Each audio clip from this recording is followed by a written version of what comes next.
Trade is not the sum total of Canada's relationship with the United States, but it would be hard to overstate it. And so, with almost $900 billion in goods and services trading between the two nations each year, the Canadian ambassador to the U.S. is a vital link between our nations and a very well-informed source on what changes to NAFTA might mean. So, with that, we are happy to welcome Frank McKenna, former Canadian ambassador to the United States, now deputy chair of the TD Bank Group, to our studios. Lovely to have you in that chair, Mr. McKenna. Thanks, Steve. When you first heard that Donald Trump wanted to, I think at first he said tear up, and then he said renegotiate NAFTA, what went through your head? Well, obviously consternation. It's an important document guiding our relationship, which is the largest commercial relationship in the entire world. And without a legal structure guiding it, we would have endless litigation, court fights, and endless harassment on the border. He dropped this during his campaign, obviously, for the presidency, and then when he won and reiterated that commitment, even more concern on your part at that point? Well, I would say so. He's got a constituency that he's rather proud of, a base, if you would call it that. A lot of them in the Rust Belt areas in Michigan and Pennsylvania, Ohio, and so on. And these people care a lot about blue-collar jobs, factory jobs, and they think that NAFTA has destroyed some of those jobs. So I think he's catering to that base with his rhetoric. Now that he's there and intending to move forward on renegotiating this agreement, what should we do? Well, I thought former General Leslie's admonition was right to stay calm and carry on. We've got to be careful we don't overreact here. He's throwing out a new bomb blast every day, and some of them he's starting to become quite defensive because he's riled a lot of people up. And I think we should just be careful about not overreacting and wait until he comes to us with this proposal, and in the meantime prepare a bargaining position.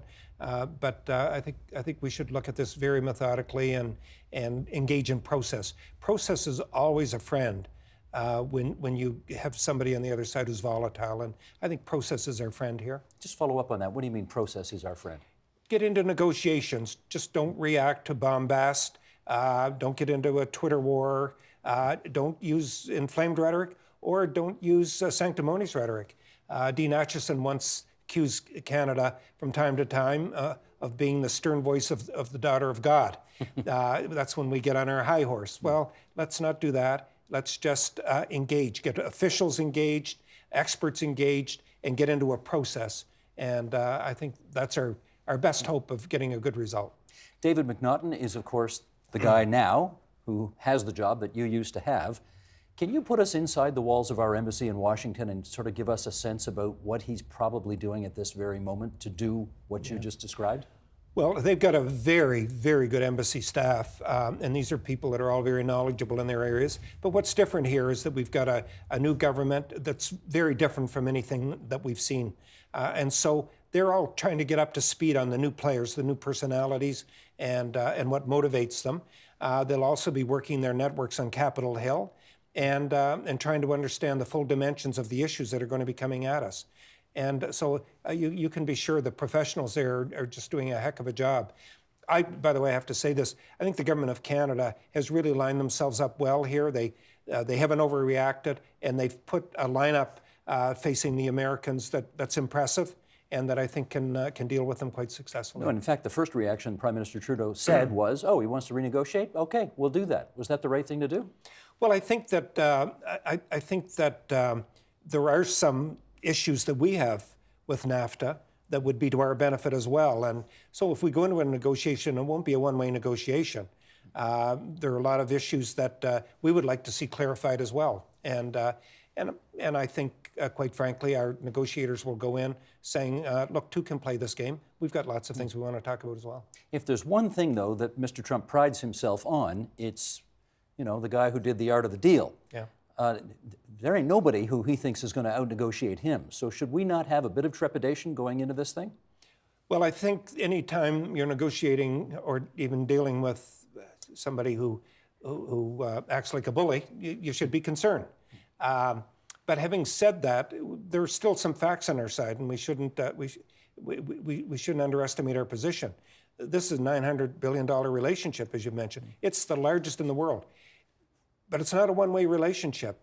Out of that entire relationship, Last year, Canada had a modest, almost fractional balance of payments surplus of about $9 billion. The Mexican border, on the other hand, it's a $60 billion differential on a much smaller base. So we start from a position of strength. But not only that, we're the major purchaser for about 40 of the states. Of any other country in the world, we buy the most from 40 of the states of the Union. That's not insignificant. And we're the biggest energy provider, biggest oil provider, biggest gas provider, biggest hydro provider, uranium, every energy source in the world. So we contribute to their energy security. We're major purchasers of their goods. We're a member of their security alliance, the Five Eyes, that takes place around the world. And we're part of NORAD, North American Defense. And so we have a lot of entrenched relationships that I think will stand us in good stead. And we have a lot of friends. If I read between the lines, though, it sounds like you're saying, let's remind the Americans that we're not Mexico. We're not the partner on the other side of the border you're having a problem with. That's Mexico. Is that right? Yes and no. I wouldn't use those words because I don't think that we should abandon Mexico per se. I think we should make the case for Canada. And there's a difference there. I don't know if this is a bit of a terrible comparison, but I think people will understand what I'm talking about. Going back to the days of the Holocaust, there was this very famous saying, they came for the socialists, but I wasn't one. So I said nothing. They came for the trade unionist. I wasn't one. I said nothing. They came for the Jews. I said nothing. I wasn't one. Then they came for me. And there was no one left to fight for me. That was exactly. The point. Yeah. So I don't think we should be too quick to abandon long-standing alliances and relationships. We should simply put our own best foot forward. If you were the ambassador down there right now, do you think it would be of value to try to get a meeting with the president himself to make that case directly to him before the formal process starts? Our Prime Minister? Our Prime Minister or our ambassador? Yeah, I think, well, our ambassador will probably have occasion to be at the White House. That happens frequently, but I think the First Minister's relationship is critically important. And it's my understanding that Prime Minister Trudeau will be in Washington at some point to meet with the President. So that would all be good. But at the end of the day, I think we need to enter into negotiations respectfully, but continue to remind the President and his allies, because remember, the United States has never renounced a trade deal since 1866. So they have a long track record of respecting their trade deals. They can't renounce it without giving 6 months' notice, and then probably going through Congress. So it's not that simple for them to disassemble all of this.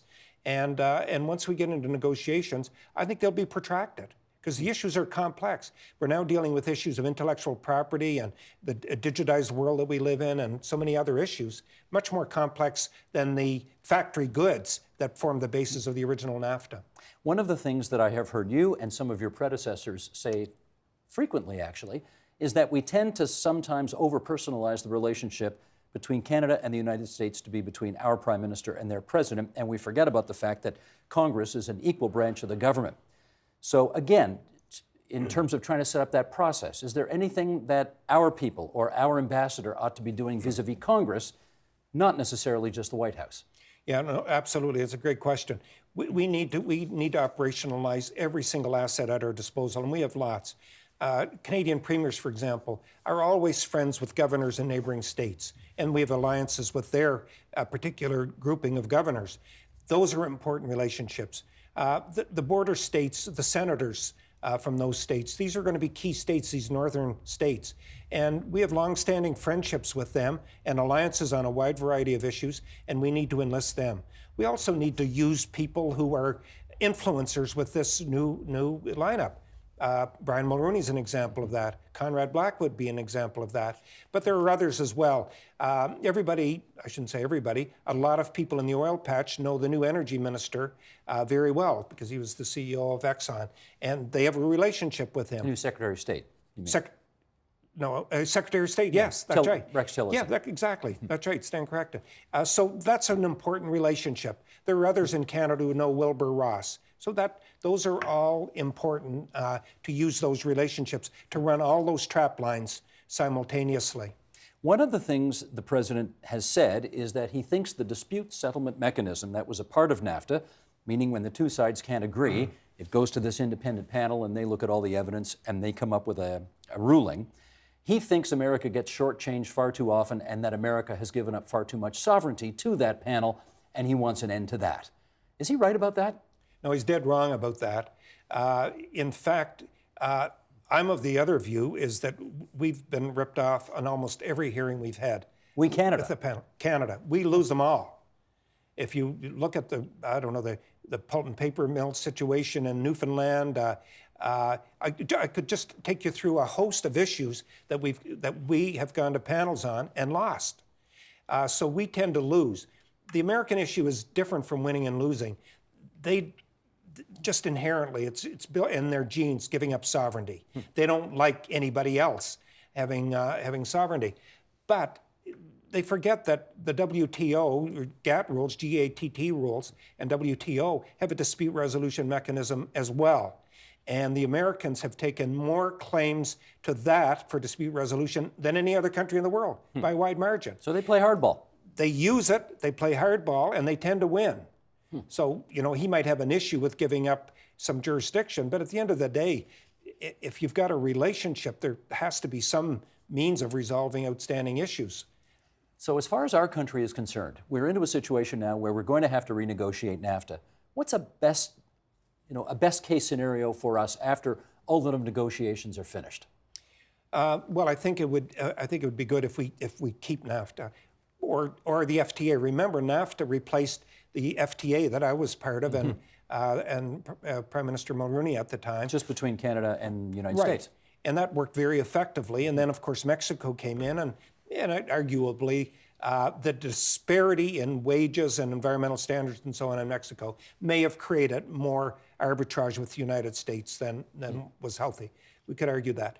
But I would say that if we continue with a rules-based relationship, modernized to reflect electronic commerce, intellectual property, and services. 70% of the Canadian economy now is generated by services. The original NAFTA was much more devoted towards goods. So if it could be modernized in that way, I think that would be a good result. But it will more than likely, do I hear you say, it will more than likely be a bilateral agreement between two countries as opposed to a renegotiated three-way deal? I think the end result will be a three-way deal. But the relationships may take place bilaterally between U.S., Mexico, and Canada, U.S., and probably Canada, Mexico. At the end of the day, unless the president wants to be very extreme in his views, he will not tear up the three-country relationship completely. Remember, 2/3 of the agricultural products eaten in the United States of America come from Mexico. And Mexico is a major contributor to the U.S. economy in terms of a lot of the imports. Let me just ask you in our last minute here. You were the ambassador, 12 or so years ago, 10, 11, 12 years ago. How'd you like the job today? I'd love the job today, just because of the magnitude of the challenge. I certainly would be a trade down on our current ambassador and some of the ones we've had since, but I would love to be there, because this is like drinking from the world's biggest fire hose. You're right at the center of power. Robin Williams made a statement that I thought, the comedian who's unfortunately deceased, but he made a statement once in Canada. He was here, and he said, "I feel sorry for you Canadians. It's like a nice family living over a biker bar." And right now, Washington would be the world's biggest biker bar. And it'd be a lot of fun to be there. So we know who the head of the Hells Angels is in that bar. We know who the bartender is at the moment. That's right. Mr. McKenna, it's really good of you to join us here at TVO tonight and help us understand this situation a whole lot better. Thanks so much. Thank you. Help TVO create a better world through the power of learning. Visit TVO.org and make a tax-deductible donation today.